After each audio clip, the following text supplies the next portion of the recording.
Selanjutnya mampu mendinginkan suasana. Jadi cahaya selanjutnya dari seorang pemimpin itu kalau ada pertikaian antara tim, antara kru, antara anak buah.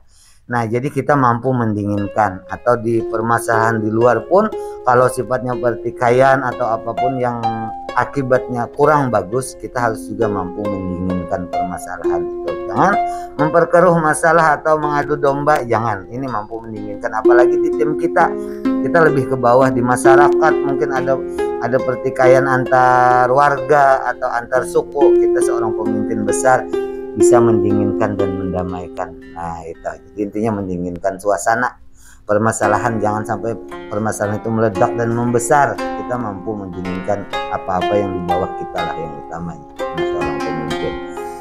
Selanjutnya mampu memotivasi orang lain. Nah, tadi sudah ada cahaya kepemimpinan ini mampu memotivasi orang lain, yang sebelumnya ada mampu memotivasi diri sendiri. Jadi harus mampu memotivasi orang lain, terutama tim dan kru atau anak buah atau mitra atau kawan-kawan kerja kita dalam organisasi atau dalam sebuah usaha atau dalam sebuah pemerintahan. Kita harus mampu, apalagi melihat anak buah kita bermasalah, kita harus mampu menyemangati, memotivasi untuk dia semangat lagi bekerja, semangat lagi berjuang, semangat lagi dalam hidupnya. Jadi harus mampu memotivasi orang lain. Oke, yang selanjutnya dari sifat kepemimpinan ini, cahaya kepemimpinan bisa mendidik keturunan dengan baik. Nah, itu seorang pemimpin ini jangan hanya memimpin sebagai seorang pimpinan organisasi. Kita bagus dalam memimpin, bagus, syukur.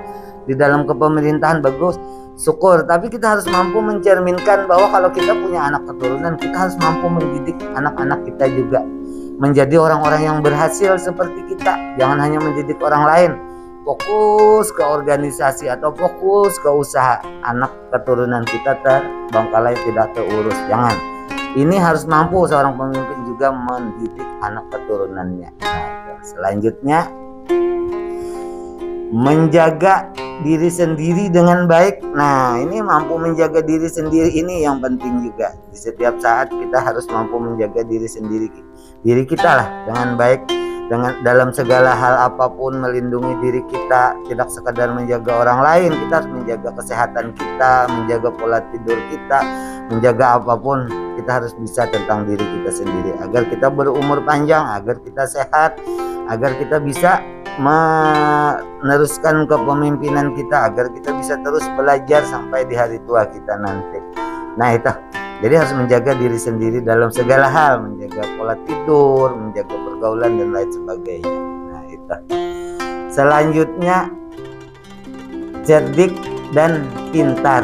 Nah, itu cerdik dan pintar dalam hal ini berarti kita itu harus cerdik. Dalam cerdik nih identiknya tuh cepat, gesit, lincah. Kita harus pintar dalam menentukan segala sesuatu, tindakan, gerakan pun bisa juga diartikan dengan cerdik. Mudah mengecoh musuh kita atau mudah mengecoh pesaing kita. Nah, kita harus tahu seluk-beluknya, keluar masuknya di mana, harus memulainya kapan, harus dalam segi usaha harus stopnya kapan, harus menyelesaikannya kapan. Nah, itu harus cerdik dan pintar. Kepintaran kita dipergunakan dalam segi kepemimpinan, apalagi melibatkan orang banyak yang ditangani sebuah pekerjaan atau sebuah permasalahan apapun, harus cerdik dan pintar. Nah, itu selanjutnya cahaya kepemimpinan selanjutnya ini yang penting banget, yang penting sekali untuk seorang pemimpin itu melihat segala persoalan lebih dalam, lebih kritis. Kita melihat persoalan itu, melihat persoalan lebih kritis mungkin juga dari pemikiran kita, mendalam melihat segala sesuatu persoalan, di mana analisa kawan-kawan atau tim kita menganalisa persoalan itu 3 kali, kita menganalisanya mungkin sampai 15 kali, 4 kali lipat, 5 kali lipat dari orang-orang umum. 5 kali lipat lah kita menganalisa lebih dalam, supaya kita lebih tahu apa inti dari yang kita kerjakan, apa inti dari sebuah permasalahan. Jadi melihat segala sesuatu lebih mendalam. Kenapa anak buah kita atau tim kita seperti ini sifatnya, kenapa dia ada persoalan seperti ini, kenapa dia lebih tidak semangat atau dia semangat, kita lebih bisa melihat segala sesuatu lebih dalam.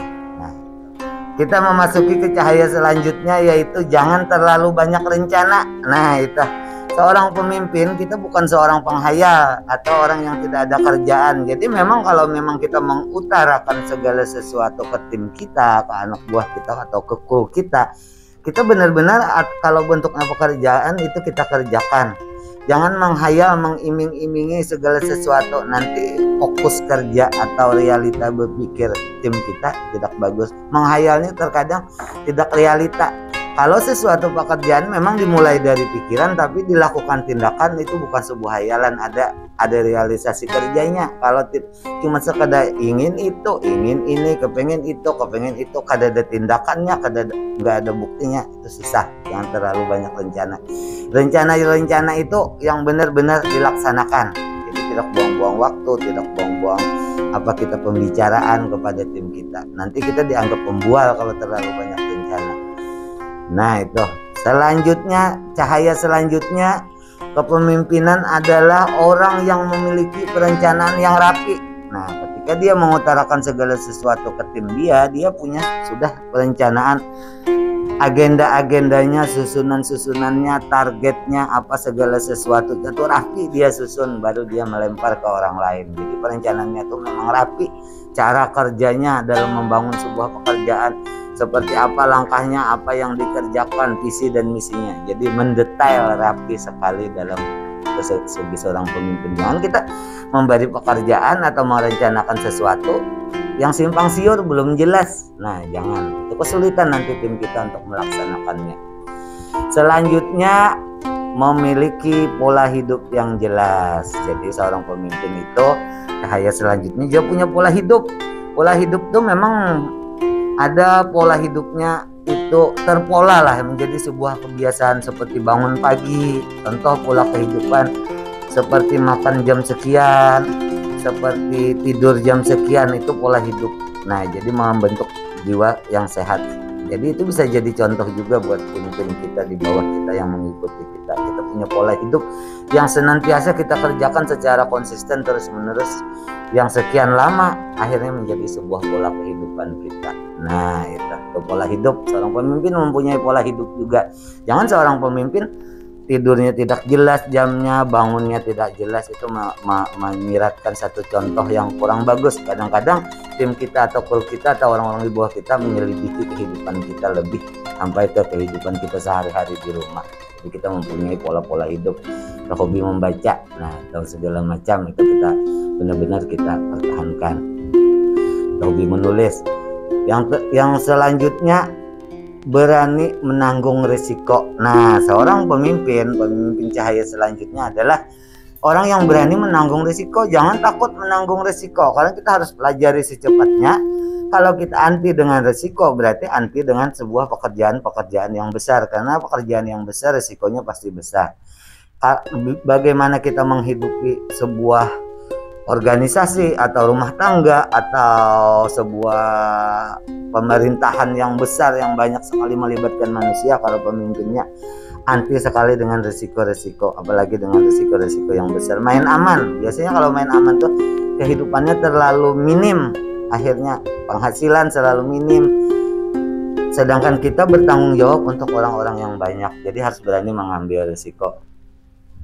Nah, itu penting sebagai seorang pemimpin.